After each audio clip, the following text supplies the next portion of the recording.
اور نبی اکرم صلی اللہ علیہ وسلم نے ان کو قتل کرنے کا حکم اس لیے دیا تھا اس لیے کہ کفار سے جا کر مل گئے تھے۔ ابو داؤد اور ابن ماجہ کے اندر ان کے بارے میں جو روایت آئی ہے وہ اس طرح سے ہے، عبداللہ ابن عباس رضی اللہ تعالیٰ عنہ روایت کرتے ہیں کہ کان ابن ابی سرح یکتب لرسول اللہ صلی اللہ علیہ وسلم، کہ حضرت عبداللہ ابن ابی سرح رضی اللہ تعالیٰ عنہ اور نبی اکرم صلی اللہ علیہ وسلم کے لیے لکھا کرتے تھے، وہی لکھتے تھے۔ فاضلہ شیطان، تو شیطان نے ان کو بہکا دیا۔ فلحق بالکفار، تو ایک کفار سے جا کر مل گئے۔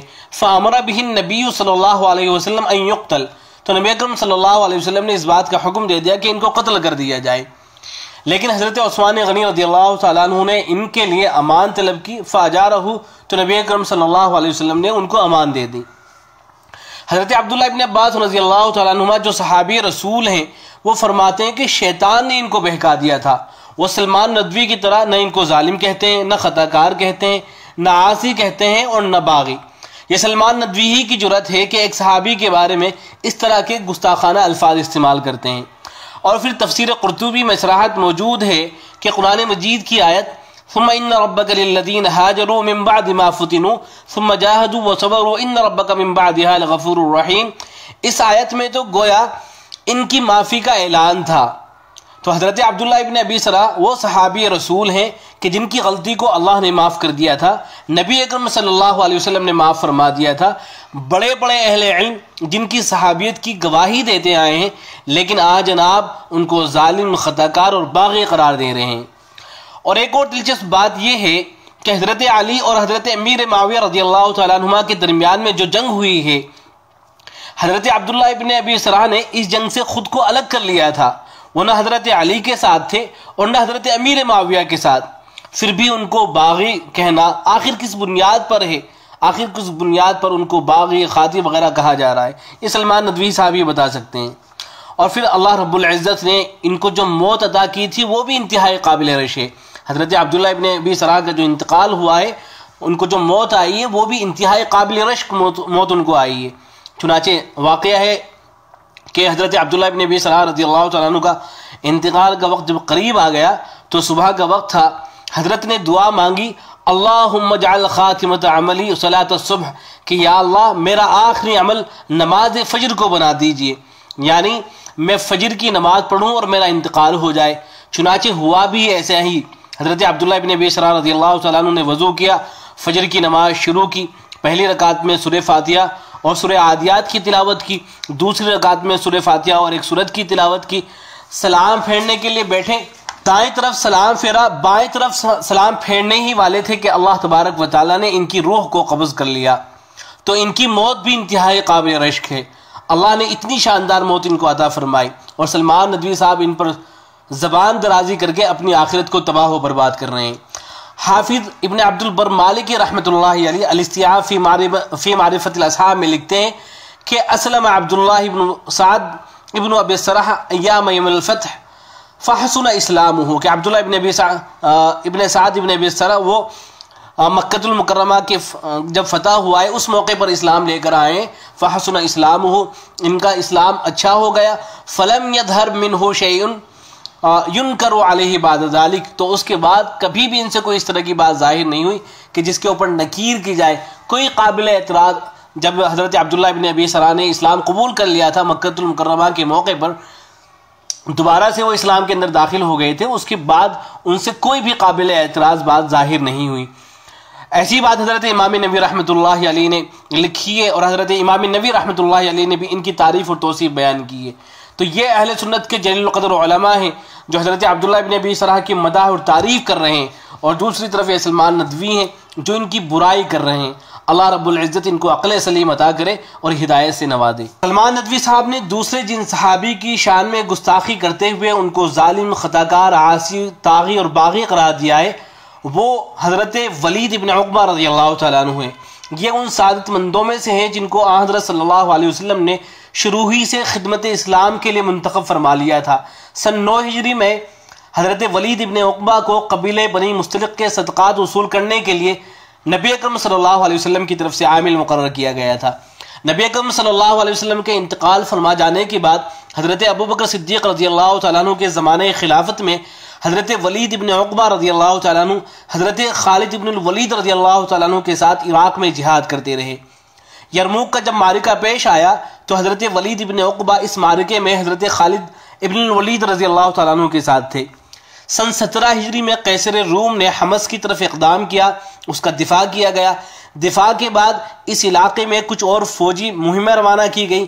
عرب الجزیرہ کو جو مہم روانہ کی گئی اس کی قیادت حضرت ولید ابن عقبہ رضی اللہ تعالیٰ عنہ کے سپرد کی گئی۔ اس مہم کے بعد حضرت ولید بن عقبہ رضی اللہ تعالیٰ عنہ اس علاقے میں معمور کر دیے گئے۔ حضرت عمر فاروق رضی اللہ تعالیٰ عنہ کی وفات کے بعد بہت سے علاقوں میں بغاوت پھیلی۔ حضرت ولید ابن عقبہ رضی اللہ تعالیٰ عنہ نے ایک ایک کر کے تمام باغی علاقوں کو مطیع اور فرما بردار بنا لیا۔ سن 26 ہجری میں حضرت ولید کو کوفہ کا گورنر بنایا گیا۔ ابن جریر طبری رحمۃ اللہ علیہ ان پر تبصرہ کرتے ہوئے لکھتے ہیں کہ ولید ابن عقبہ کوفہ کے سب سے زیادہ ہر دل عزیز اور محبوب گورنر تھے، بڑے مہربان تھے، ان کے گھر پر دروازہ نہیں تھا، گویا ان کا در ہر وقت اہل کوفہ کے لیے کھلا رہتا تھا۔ حضرت ولید ابن عقبہ رضی اللہ تعالیٰ عنہ کے فضائل میں سے یہ بھی ہے کہ وہ حضرت عثمان غنی رضی اللہ تعالیٰ عنہ کی شہادت کے بعد فتنوں سے الگ ہو گئے تھے۔ حضرت علی اور حضرت معاویہ رضی اللہ تعالیٰ عنہ کے درمیان میں جو جنگیں ہوئی ہیں ان میں یہ شریک نہیں تھے، بلکہ دونوں فریقوں سے انہوں نے اپنے آپ کو الگ کر لیا تھا، جیسا کہ صحابہ کی ایک جماعت کا موقف یہی تھا۔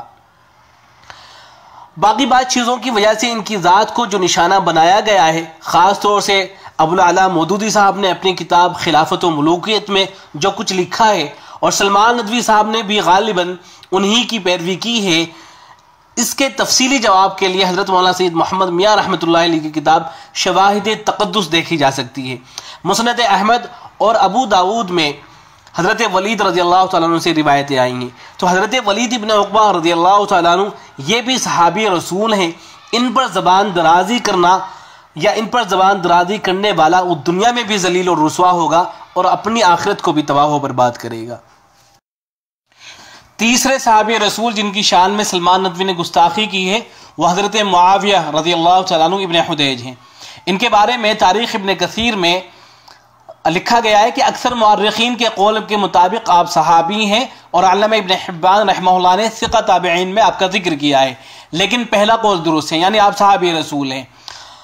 حضرت معاویہ بن حدیج مصر کی فتح میں شریک رہے اور حضرت عمر فاروق رضی اللہ تعالیٰ عنہ کے پاس اسکندریہ کی فتح کی بشارت لے کر آئے، اور حضرت عبداللہ ابن ابی سرح کے ساتھ بربریوں سے جنگ کرنے میں شریک رہے، اور اسی دوران آپ کی آنکھ شہید ہوئی۔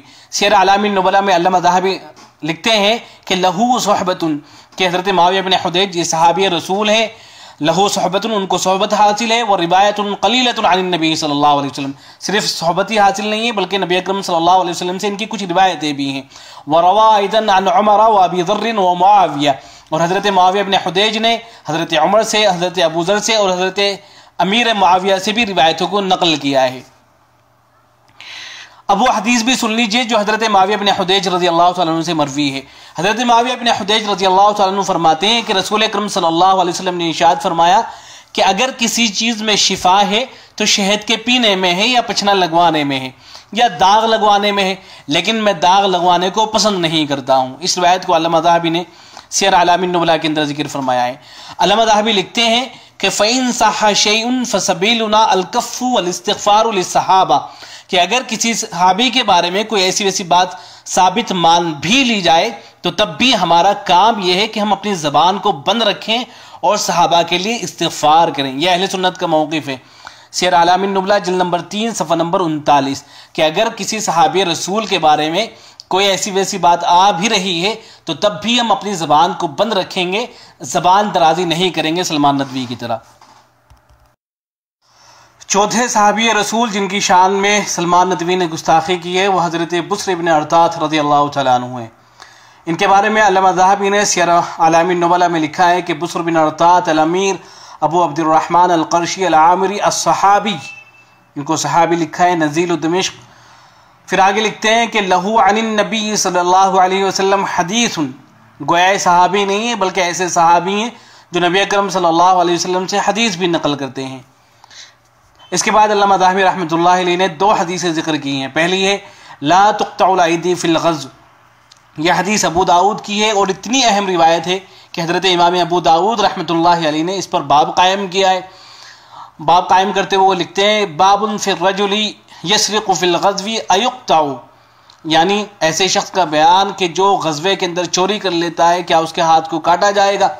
پھر اس کے بعد حضرت بصر بن ارطاط رضی اللہ تعالیٰ عنہ کی حدیث نقل کی ہے کہ حضرت بصر بن ارطاط رضی اللہ تعالیٰ عنہ فرماتے ہیں کہ رسول اکرم صلی اللہ علیہ وسلم نے ارشاد فرمایا لا تقطع الایدی فی السفر، کہ سفر میں ہاتھوں کو نہیں کاٹا جائے گا اگر کوئی چوری کر لیتا ہے. وہذا اسناد صحیح، اور اس روایت کی سند بھی صحیح ہے.